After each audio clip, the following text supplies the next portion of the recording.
This is from a subscriber. The first part rhymes with what you're saying. The second part is something I want to discuss. And the third part is potentially fruitful in this comment. I think hatred of the Chiefs boils down to three things, two closely related. First, people only like dynasties when it is their own team. The team just won its first couple titles when they're exciting, up and comer, and 10 or more years later, it ends up with us appreciating. I'm just going to set that aside because we've talked about that. Second, Travis Kelce is everywhere and is not charismatic, really, in any of his appearances, so it feels very forced upon. Third, related to the second, is the Taylor Swift factor. Football's popularity is a vast majority male, and she brought in several million women into the fold who all became Chiefs fans regardless of local affiliation. This is basically akin to picking up soccer and deciding to root for Man City. Sports fans don't like that at all. Additionally, with how often she was shown on every single broadcast, how often she was talked about, even in games in which the Chiefs played no part, it became incredibly annoying to fans who just wanted to watch a good football game, to the point where they just want the Chiefs to lose so that it would all just go away until next season, at least. I want to start with the Travis Kelce thing, and you can jump on either of the topics. There is something to the cultural annoyance that I highly sympathize with, where when a team gets really great and gets all this momentum, it's not good enough for them to be really great, and people need to capitalize and Peter principle themselves, this disease of more in the cultural space, where Travis Kelce, God bless him, incredible player, unimpeachable player, not an uncharismatic person for a person, but I've got no use for Travis Kelce in my life. I don't need any more Travis Kelce that I'm getting outside of the football field. I think that podcast was successful, but it seems like his brother is a more engaging personality. And yet there's this cultural momentum behind you must consume more Travis Kelce, more Travis Kelce, more Travis Kelce. I hate it too. I'm with the reader. I'm with the subscriber. Where do you come down on this? Yeah. So I first with Travis Kelce, I just want to say, I do find it very interesting and funny that, back when Travis Kelce was in a long-term relationship with a black woman, he had a kind of haircut you could get at a black sort of barbershop. And now he's with Taylor Swift and he has like a Hitler Youth haircut. No. I think like if you wanted to find like the closest historical analog to Travis Kelce or what he's trying to do, that analog is O.J. Simpson, right? Like, oh my God, I thought you were going to go Gronk. Wow. No. Like, what he wants to be is to be O.J. after his playing days, which is perhaps unfortunate for Taylor Swift, but that just doesn't happen very often. And yeah, it's just not clear. Like, both he and Jason Kelce are obviously being marketed to just be sort of like personalities. They have, there was an article in the New York Times about their team. These are sort of the teams that are setting them up to be these big celebrities. It amazes me that no one on that team apparently understands the concept of overexposure, right? That you really, with the commercials and shit, like the cereal commercials, they're on, Jason Kelce's on, constantly on TV talking about football as an analyst. He now has a late night show. They've got one of the biggest podcasts in the world. If I were them, I would strategically take a step back so as not to overexpose themselves. But here's what I think is important. Okay. So you put out a piece this morning saying that I hate the Chiefs, right? And you're saying you don't want to be the kind of person who hates the Chiefs because you have these sort of like, hangups about why people do that. This is where I would stress to everyone, sports fandom is not a moral enterprise, right? You don't have to want or like or do anything. I hate the Chiefs, and that's my fucking business, right? I don't care. Like this isn't like, this isn't like the UN or something, right? Like this is grown men throwing themselves around a field for my entertainment, right? Yeah, you're not a Chiefsist, it's not a moral stain on you to hate the Chiefs. Well, I'm glad you used that framing because like if you actively dislike a player because of their race, for example, that's bad, right? But if you're avoiding those kind of bigotries, it just doesn't matter where your natural sports inclinations come from. They don't have to be rational. They don't have to be explicable. Excuse me. You don't have to sort of apply an ethical test to it.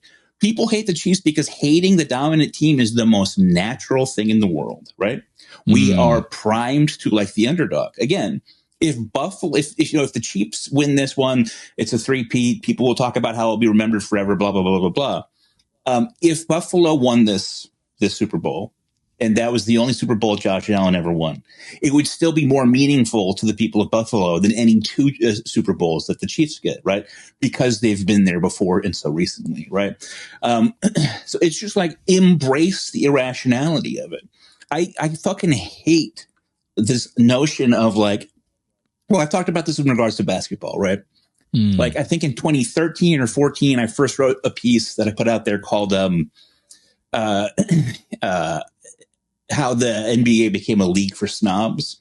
And the premise of the piece is that, there was the rise of this sort of very tightly tied to NBA Twitter of like a performative kind of NBA fandom where you had the right way to be a fan, right? Which means that you always prioritize analytics over everything else, but also you don't have allegiance to any one particular team. You just love the league or the sport, right? You there's just like a whole set of sort of things that you sort of base your fandom on as like an elevated fandom. So like a perfect example is like the decision by LeBron James and the Heat, the Heatles, in particular, the big three Heat. It's certainly true that there was a lot of over the top shit associated with hating them, and I don't condone it, and particularly against poor old Chris Bosh, who never did anything wrong. But what happened was because so many ordinary fans took on this mantle of hating the big three Heat. There was a counter reaction among a lot of people in the media and a lot of people who sort of fancied themselves as the right kind of fan to say, "Oh, I love them. This is great for the sport." There's always this sort of counter reaction. I was part of that. I will say, I don't know to what degree and how smugly, but I was in my 20s and I adopted that attitude where I wanted to push back against. I wanted to position myself I didn't think about this consciously, but I think I liked the idea of being elevated in that way and not being swayed by these knuckle dragging impulses of Joe Fan and explaining why it wasn't so bad what LeBron did because of the backlash. And I definitely experienced that and occupied that role. And I think I would be more generous in spirit to that impulse if I were to go back to that time. Right. But I think I'm seeing this now sort of in football rather than just in basketball, which is now the ordinary fan hates the Chiefs. So I need to prove what a sophisticate I am. And I'm going to talk about how I'm enjoying the greatness or whatever. Right. And it's just like I don't like the artificial creation of a status hierarchy in any sort of context, but especially again, like there is no moral dimension to this. Right. Like I can root for whoever I want. I can root against whoever I want. Well, it has no moral valence in the real world what the outcomes are. Right. So who gives a shit? I guess. I mean, maybe it's not moral, but respect should be granted because otherwise the whole venture is meaningless. If we don't respect the accomplishments, then the whole thing just falls apart. So there's this aspect of just practicality in a way where there should be respect granted. But I'm with you in that I don't like the condescending appreciate lecture. I think Nate Burleson was telling people, lecturing them on one of the studio shows to appreciate this. Well, if you don't appreciate it, you don't appreciate it. If you don't like it, you don't like it. And I completely sympathize with that impulse from fans of don't tell me to love this team I hate. I don't love them. I don't. Right. Like, why are you trying to make me love them? Usually with the people who say that sort of thing, if you were to dig around in their sports past enough, you can find a dominant team that they absolutely hated for being dominant. Like, for example, a lot of people used to really hate Duke basketball, right? And like that was just sort of understood. Like, hey, guess what? Like, it is a natural human impulse to support the underdog against the favorite. And the whole fucking Duke way and Coach K and all that shit was inherently annoying, right? And it's like it's such a part of NBA media now where like in a best case scenario, it's someone like Mina Kimes, who I really like, and my wife really likes because she's Korean.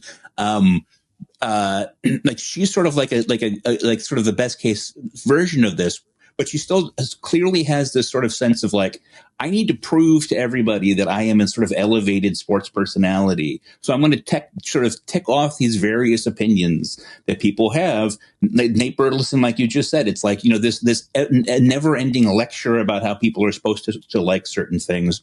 Yeah. And LeBron, appreciate LeBron. Right, appreciate that he's still here.